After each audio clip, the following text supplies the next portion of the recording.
Now I have a written statement regarding the Boston Road interchange. And I wrote it so that I don't miss anything, or I hope I'm not missing anything. First of all, I'd like to thank Representative Tom Patton, State Rep Tom Patton, and our Governor Mike DeWine, our Lieutenant Governor John Husted, for having the safety and the welfare of the city of Strongsville in mind for this very important transportation bill, House Bill 23, which was considered and ultimately signed Friday afternoon. And for the record, the city engineer and myself, our state representative, and our governor, we were on the phone several times before that legislation was actually signed. We spoke to the different representatives from ODOT, the lieutenant governor and his staff, the governor and his staff, and the governor couldn't have been, he was hands-on, hands-in, and involved in this process.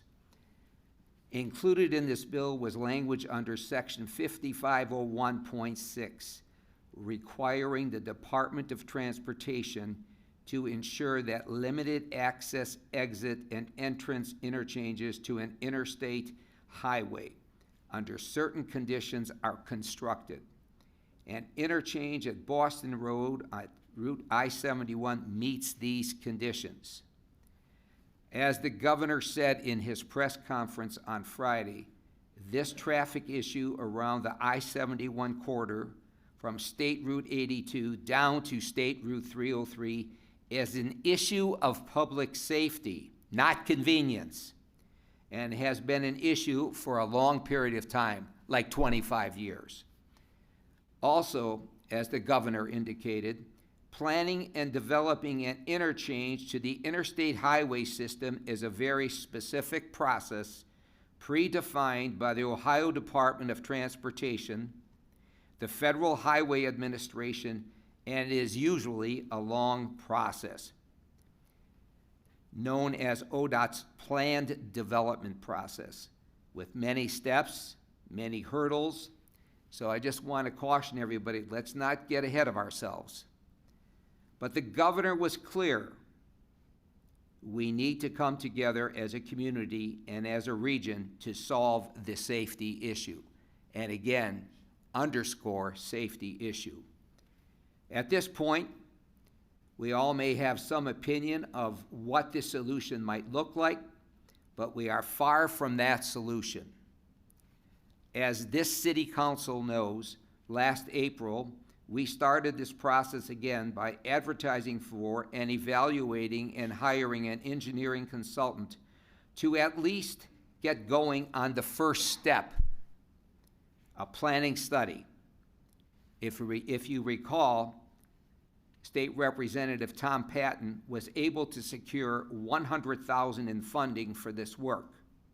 And just for the record, the city is responsible for the other $219,000 to complete this study. This planning study, which was authorized by this council, is due in May. But keep in mind that at least at the last minute, at the very last minute, NOACA limited the scope to basically three things. One, develop a purpose and a need statement. Two, develop a feasibility study. And three, provide certified traffic forecasts.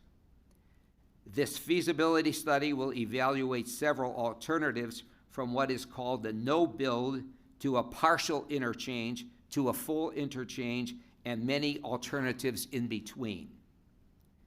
This study will be the basis for a second group of studies, Part 1B, moving forward.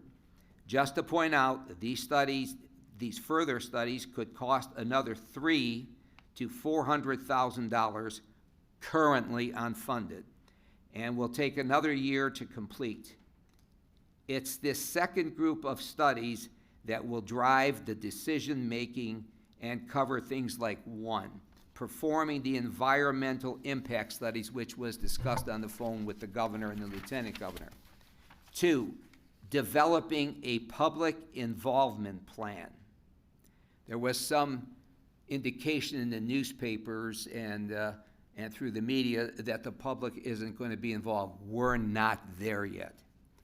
3, having public involvement and coordination, stakeholder meetings, public meetings, and so forth.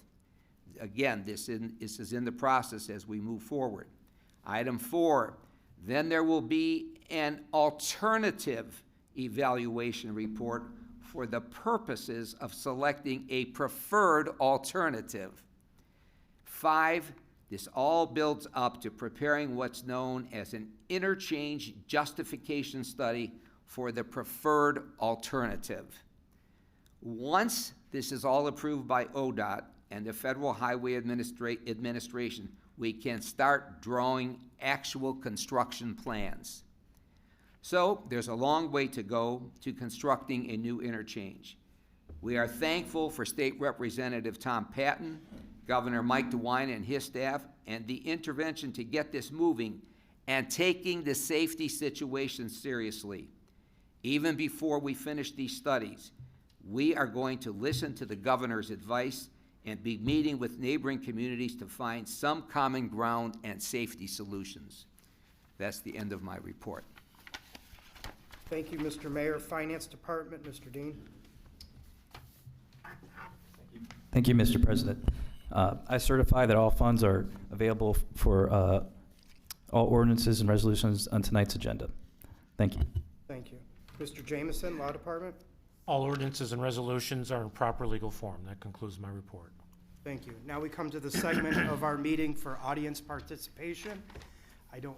Amy, do we have anybody who signed up? Yes, Mr. President, David Budge. Mr. Budge, if you can come up, your first, last name.